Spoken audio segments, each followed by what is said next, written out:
Well, during these hot days, cars are equally dangerous for adults and even more so for kids. An Onalaska police officer recently rescued an infant locked inside a car. News 8 Now's Dua Israr is live with that story that you will only see on News 8 Now. Now, Amy, the infant is okay, but in cases like these, officers normally use a lockout tool to wedge the car door open. Now, when officers arrived to help the newborn, their equipment was missing, so those officers just broke the car door window. It only takes a moment to forget. Children get unintentionally left in vehicles. We just forget that they're there. But in that moment, anything can happen. Be really careful with children when it gets hot outside or in hot vehicles.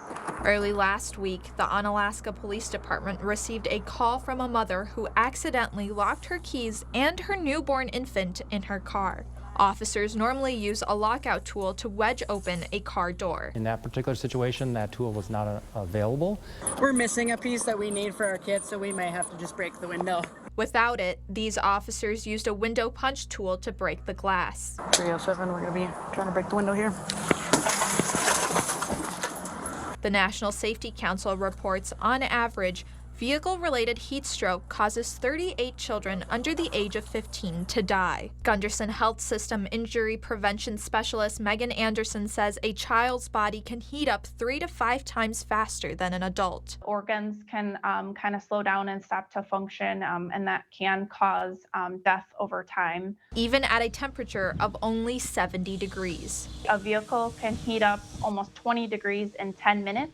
Onalaska Chief of Police Charles Ashbeck says parents should have a spare car key or leave their purse or wallet in the back seat of a car. Something to remind you that your child is in the back seats. Because even though leaving your child behind might be accidental, there can be consequences. If a child is injured, there could be some type of reckless endangerment. If it's a further tragedy like a fatality, likely the person would face criminal charges. And even if you think you're only going to the store for a moment, it only takes a few seconds for something to happen to that child. Always bring your child with you. Now, if your child is showing symptoms of a heat stroke, such as dizzying, notions, or vomiting, be sure to give them lots of fluids, and if their condition worsens, take them to a hospital. Reporting live in La Crosse, Dua Israr, News 8 Now. All right, thank you, Dua. And Chief Ashbeck says these tips apply to pets as well. Do not leave your animals in a hot car.